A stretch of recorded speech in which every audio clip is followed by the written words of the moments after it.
Toute la famille a vécu dans cette forge. C'était une grange. Elle a été refaite en 1906. Et dès lors, c'était une maison familiale et l'atelier en bas. Je suis né entre le marteau et l'enclume.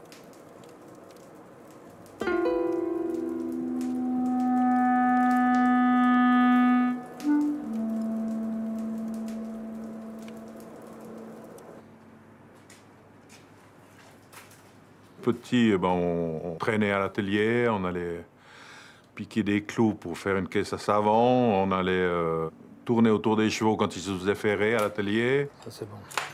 On était proche de la terre, je veux dire. On travaillait beaucoup pour les vignerons, pour les paysans, donc on était proche de ce milieu-là. On n'était pas une famille bourgeoise.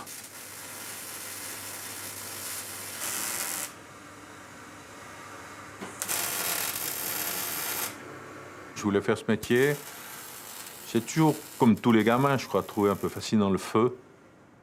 C'était aussi un petit défi au niveau de la santé. J'ai grandi d'un coup, trop vite. J'avais une déformation du dos.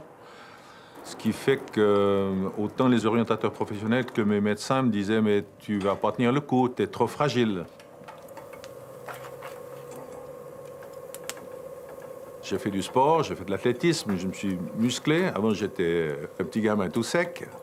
Et puis depuis, je suis devenu un petit peu plus étoffé. Et j'ai tenu le coup, j'ai persévéré dans ce métier.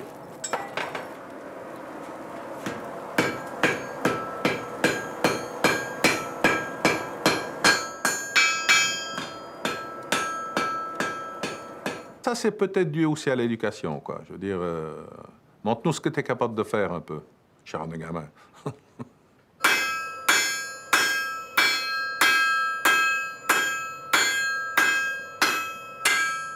Les couteaux, ça fascine un peu tout le monde. J'avais un bon copain. Il avait, lui, une revue sur les couteaux qu'il m'a prêté.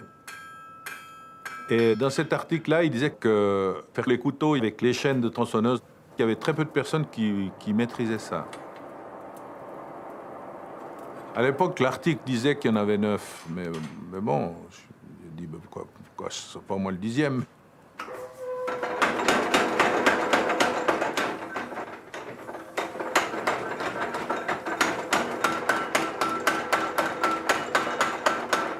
Voilà, à nouveau un défi, c'est clair. Donc, ouais, c'est le genre de défi technologique qui m'intéresse.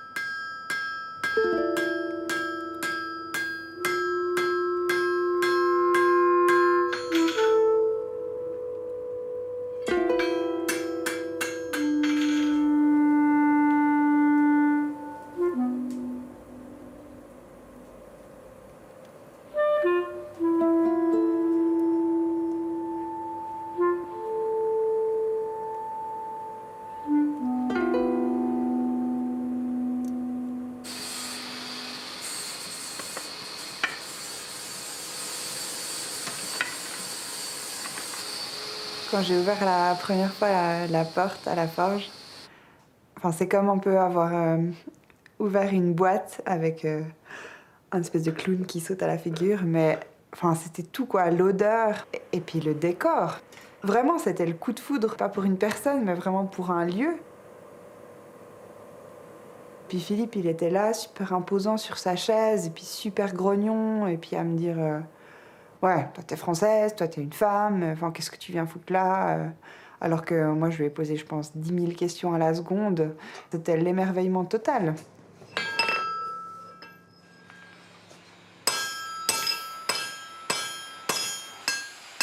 J'ai vraiment encore ce souvenir que ça a été tellement fort que ça débordait vraiment un peu du corps. Et puis que j'ai dû l'écrire, en fait, en rentrant. J'avais besoin de mettre ça sur du papier parce qu'émotionnellement, il y avait beaucoup trop, en fait. C'était une espèce d'euphorie, comme ça, de voir que tout ça existait, qu'on pouvait commencer à faire des choses, de redécouvrir son corps. C'était hyper fort.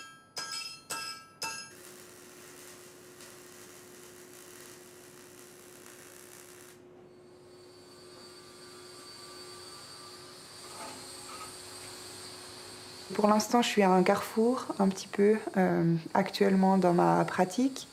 puisque je fais du design très industriel pour des entreprises où je dessine des profils d'aluminium. Et en même temps, je fais aussi des œuvres uniques pour des galeries. La première galerie où j'ai eu l'occasion d'exposer, c'était la numéro 2 mondiale. Et puis en même temps, je suis dans l'artisanat avec la ferronnerie d'art. Donc, où est-ce que je suis? Quelle est ma vision? Je sais pas. Pour l'instant, j'expérimente et je vais là où je sens que les choses me poussent et là où c'est juste pour moi d'être, en fait.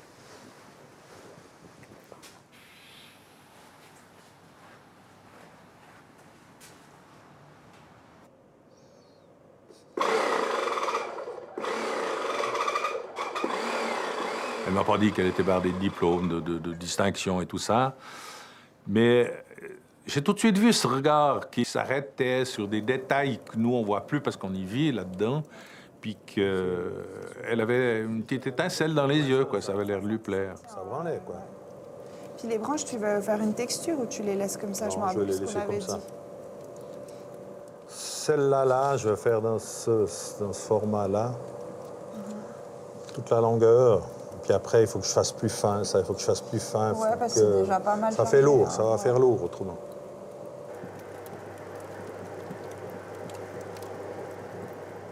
Bertie, elle a très très vite compris. Elle voit l'intérêt du geste qu'on fait nous, comme professionnels.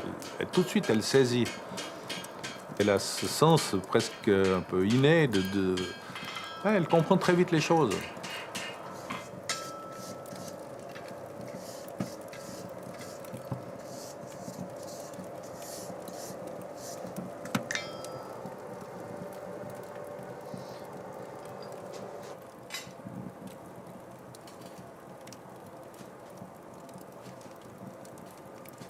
Moi, je suis plutôt du genre à réagir et travailler fort si on me dit « bon, tu vas jamais y arriver ».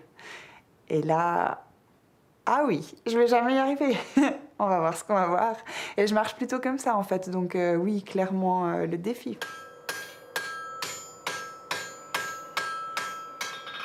Là, c'est encore chaud. Du coup, je réchauffe et puis je fais à chaud, non? Oui, on fait une drôle de paire avec un vieil ours et puis une surenthousiaste. Il est passionné, puis il a cette patience, en fait, puis cette envie de transmettre. Tout de suite, il m'a donné des responsabilités en croyant en moi. Premier jour que j'ai travaillé avec lui, il m'a dit bah, « t'as qu'à faire les finitions de ce portail chez un client ». Moi, j'avais jamais fait ça de ma vie, quoi. Mais lui, comme il y croyait, ben, je me suis dit que j'étais capable et puis ça marche.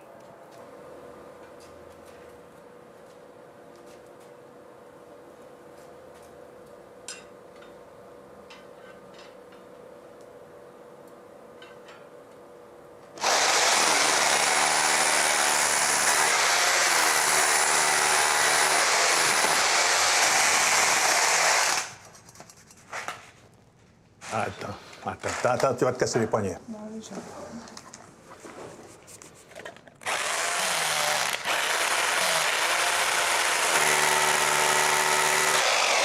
c'est quand t'es entre deux pierres. Ouais, mais j'ai Elle se senti coince, que ça... elle se coince. Celui-là, il est bon? Ouais, celui-là, il est bon. Bon. C'est clair que c'est un paradoxe d'être là à percer des trous pour réparer un porte-manteau et puis tout à coup exposé dans des grandes galeries new-yorkaises, c'est clair, mais je crois que ce paradoxe, il fait entièrement partie de moi et puis que c'est une complexité qui est complètement assumée et puis que je suis pas l'un ou l'autre, mais je suis les deux. Aller pendre une patère, si elle l'a jamais fait, comment voulez-vous qu'elle le sache? Donc voilà, il faut qu'elle apprenne. Je lui ai fait promettre, et devant témoin, qu'elle n'allait pas faire que des pièces, entre guillemets, d'art, comme elle fait, mais qu'elle restera au service de la population, si on veut bien.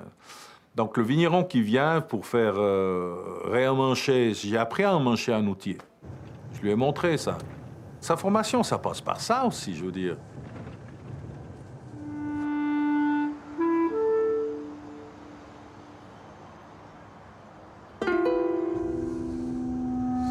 Ah, ça, c'est une enseigne que j'ai faite il y a aussi 20 ans, je pense, puis qui est complètement pliée. C'est juste la troisième fois qu'on la refait, donc elle se fait faucher par des camions. Puis tu vas en mettre en hauteur, tu dis? Bah, tu vois, moi, j'ai point de place au sol, donc ça serait bien si on arrive à faire un support pour que je puisse occuper l'espace en hauteur. 88 cm de diamètre. Ok.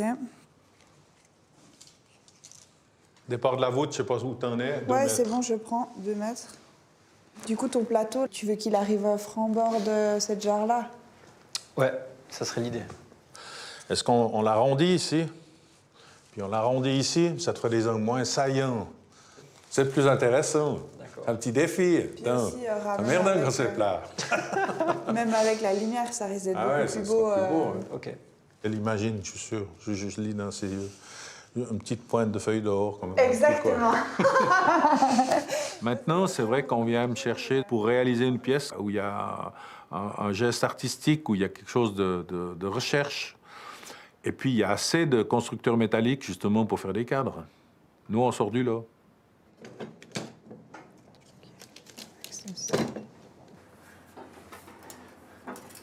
Quand le municipal est venu parce qu'il fallait mettre une barrière, on m'a dit ben, fais-moi une barrière. S'il venait vers moi, c'est qu'il voulait pas une barrière, rien qu'une barrière à barreaux, parce qu'il savait que je la faisais pas. Hein? Il est pas si mal, là. Ouais, plus comme ça, je pense.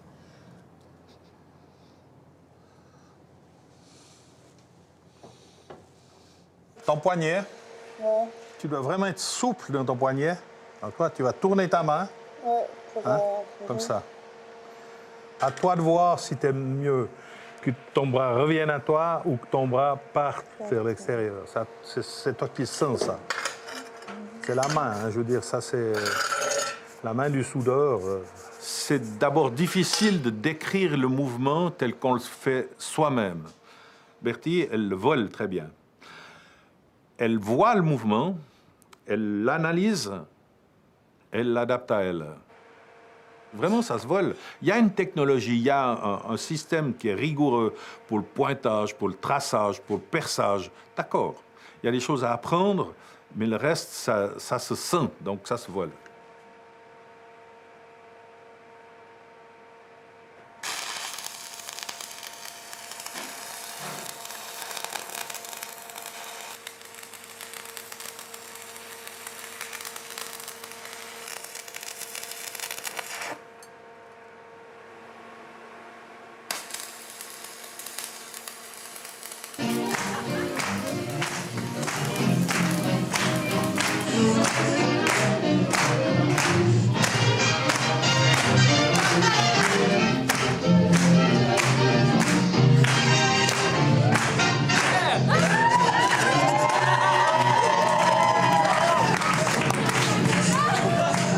La danse, j'ai commencé exactement en même temps que la forge.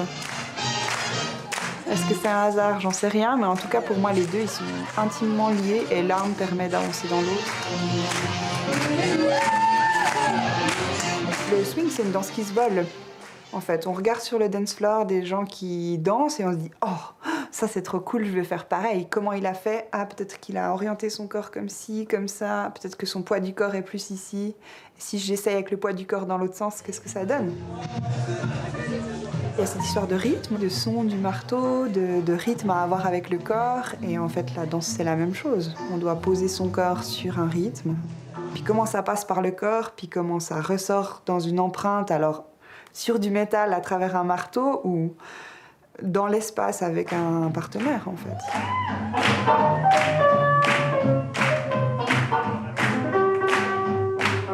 C'est jouissif ce qu'on peut ressentir avec le corps. Vraiment, je sais pas, c'est quelque chose que j'avais jamais ressenti avant. Puis pour la forge, c'est la même chose. Quand tout à coup, il y a cette satisfaction de voir se mettre en forme exactement la courbe qu'on voulait avec la tension qu'on voulait. Et puis la danse, exactement pareil. Quand avec son partenaire, il y a ce stretch qui se crée, et puis il y a ce wouh. Puis on se retrouve à deux corps, il y a quelque chose d'absolument magique qui se passe. Puis ça nourrit aussi, ça nourrit la flamme intérieure, ça nourrit le corps, ça nourrit l'âme. Puis après, on peut juste redonner ça autour.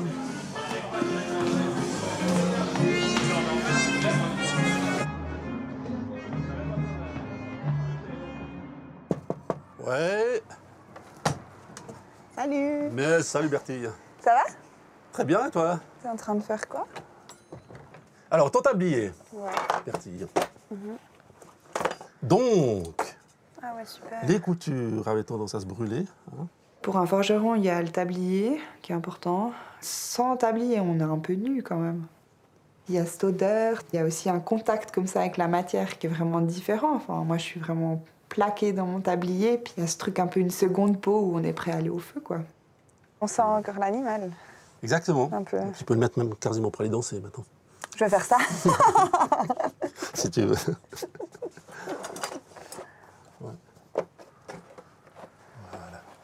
Alors, merci beaucoup. À tout bientôt. Voilà, Bertille. Alors, tout bon, hein? Ouais. Ciao, Bientôt. bonne journée. Ciao. Philippe, il a eu des apprentis, il a eu des stagiaires. Disons, il était assez entier, donc quand ça jouait pas, ben voilà. Il le disait, quoi. Ça traînait pas trop. Plus quand même une fille, c'était... Non, c'était quand même un couple assez improbable, je dirais. Ça, c'est vrai. Mais je crois que tout le monde était étonné, je pense. Personne n'aurait parié sur la réussite de cette expérience. Mais il faut croire, hein, comme quoi, hein, les alchimies entre les gens, là, ça a vraiment bien pris, quoi, c'est vrai.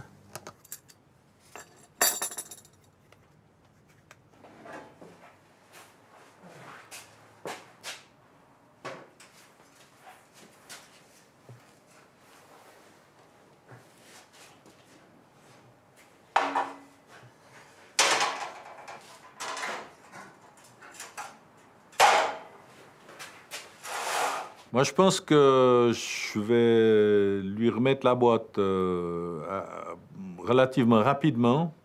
Et puis, techniquement, elle aura besoin de moi encore un moment.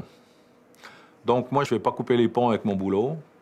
Et puis, c'est gratifiant d'aller dans une démarche qui n'est pas habituelle, parce qu'elle sort des sentiers battus, hein. Quand j'étais 100% designer, je travaillais avec l'outil 3D, donc devant mon ordinateur, par Skype, avec des pays en Europe qui faisaient produire peut-être dans des conditions abominables en Chine. Et puis ça, moi, j'arrivais plus à cautionner. Et c'est aussi ça qui m'a décidé de reprendre la forge, clairement, parce que je sais où c'est produit, et puis pourquoi et comment on travaille.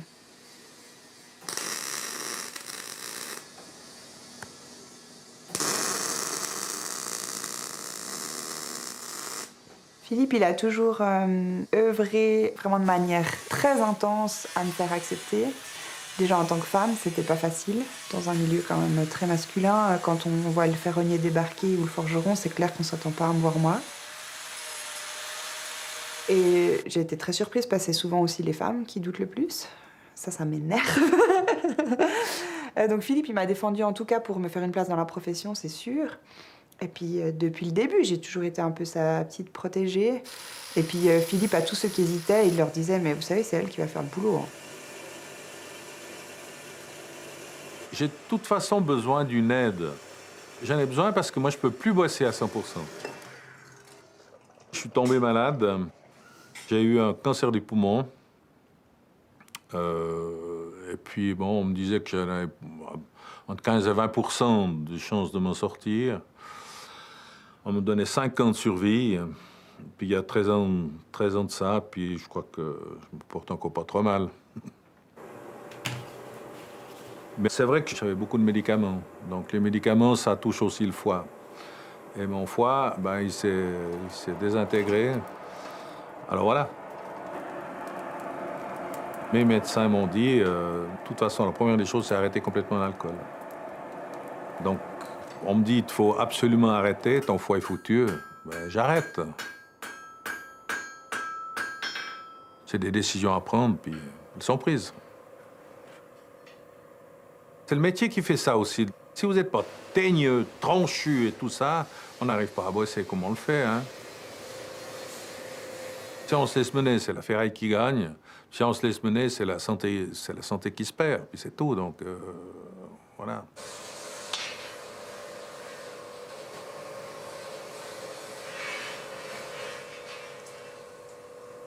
J'arrive pas du tout à imaginer qu'il soit plus là. Enfin, c'est quelque chose qui qui est dur. Ouais, il est là pour l'instant. Et puis on fait ensemble, et puis moi j'ai besoin de lui.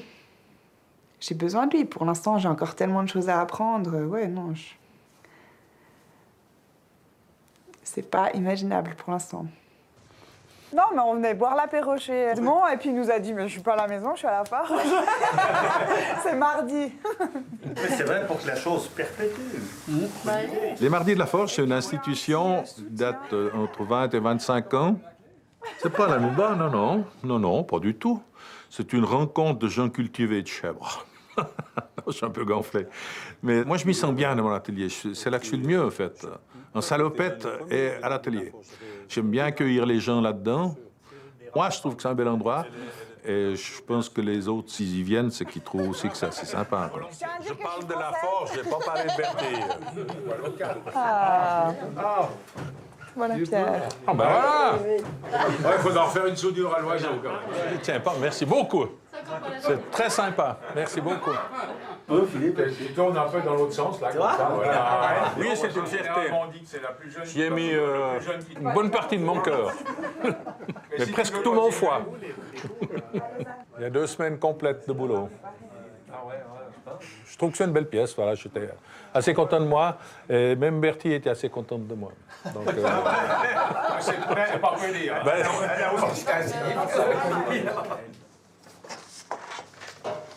La fête des vignerons, j'en ai entendu parler à la Forge depuis toujours, en fait, depuis que je suis arrivée ici. Et puis de le vivre humainement, c'était tellement fort. Enfin, c'est des choses qui bouleversent, vraiment. Moi, je m'occupais un peu plus des hallebardes, elle, beaucoup des pics, mais on a foncé, quoi. Elle et moi, pour pouvoir les faire en temps voulu. Et puis, j'avais fait une couronne, j'ai fait mes essais, j'ai fabriqué l'outillage pour fabriquer ça. Puis après, c'est joliment elle qui a fait les autres. Mais c'est vrai que ça t'a fait découvrir pas mal de combines là-dessus. Puis avec un petit marteau, une petite enclume.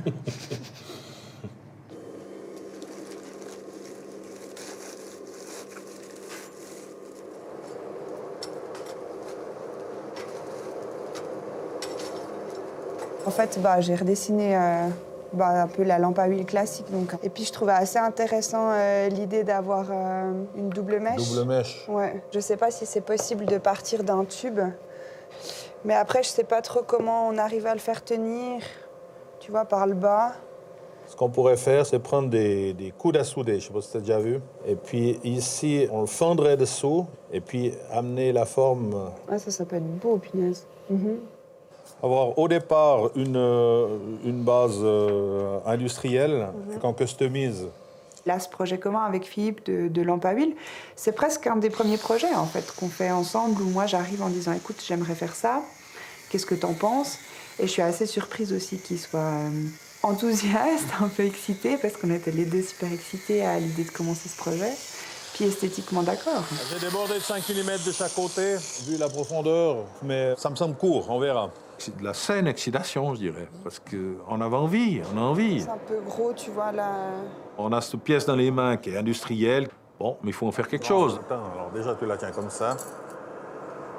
Non, mais ça va, elle va, celle-ci. Attends, oh. Puis après, tu la chopes, puis après, on essaye d'écarter. Ouais. C'est intéressant. Faut qu'il soit presque blanc, parce que le temps qu'on refroidisse, déjà le froid va remonter. C'est chaud. J'ai eu d'autres ouvriers, mais je ne sentais pas le feeling tel que je l'espérais. À elle, je ne cache rien. Ah, t'es bon. À d'autres, j'étais un peu plus sur la retenue. Baisse ton feu. C'est sûr que c'est une chance extraordinaire.